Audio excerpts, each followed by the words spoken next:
Aaron Fischer e a Prova dos Elementos é uma fantasia de Carlos Melo que está saindo pela Novos Talentos da Literatura Brasileira da Novo Século. E a gente vai falar um pouquinho sobre ele aqui. Nesse livro, Aaron Fischer é um jovem que vive num vilarejo onde as pessoas não têm muitas condições e não têm muito acesso às informações. É assim que a vida é para os comuns, para aquelas pessoas que não são dotadas de poderes. Há muito tempo houveram guerras em que pessoas se destruíram com poderes elementais gigantescos, mas Aaron não faz parte desse mundo, ou pelo menos ele acha que não. Quando os jovens atingem uma certa idade de emancipação, eles vão ser então denominados com certas categorias de trabalhos que eles vão ter que fazer para o resto da vida. E os comuns não têm muita chance de escolha não. Além de tudo, alguns desses trabalhos podem envolver até mesmo o perigo de morte.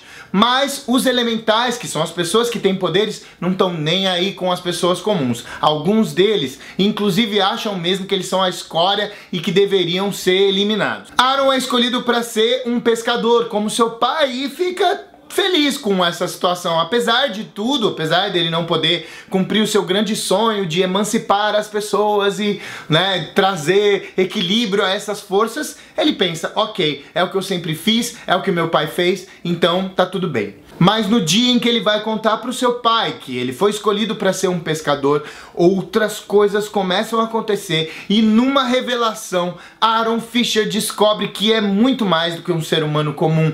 Ele é, na verdade, uma das pessoas que tem o poder. Ele descobre isso diante de uma tragédia horrível e isso vai marcar toda a sua trajetória dali por diante. A partir daí, apesar de toda essa destruição e essa tristeza, Aaron percebe que com seus poderes ele vai poder cumprir aquilo que ele gostaria de fazer, trazer mais equilíbrio nessa relação entre as pessoas comuns e as pessoas com poderes elementais. Ele vai precisar ter treinamento, ele vai precisar descobrir um outro mundo, e nesse universo que lembra um pouco a lenda de Korra, naquele universo de Avatar, em que as pessoas comuns que não são dobradoras, não têm acesso a nada, então quando ele vai para esse outro lugar e ele descobre que é um elemental, a narrativa muda muito o jeito de ser e de explicar e de mostrar as coisas, porque na verdade ele vai ter acesso a um mundo que antes ele nem fazia ideia de que podia existir. Um dos aspectos que pode causar um certo estranhamento, e eu diria que é um ponto problemático do livro, é que tanto o narrador quanto alguns dos personagens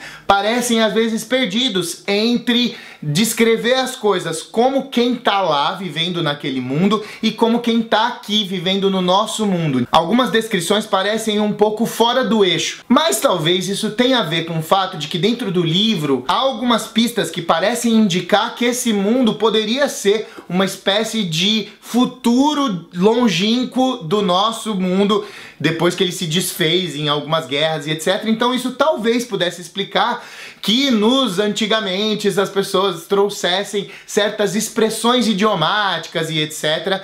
que são usadas no livro e pelos personagens e que parecem um pouco fora desse universo mais medieval e tudo mais. Mas um ponto positivo é que o livro traz personagens que são interessantes de serem descobertos.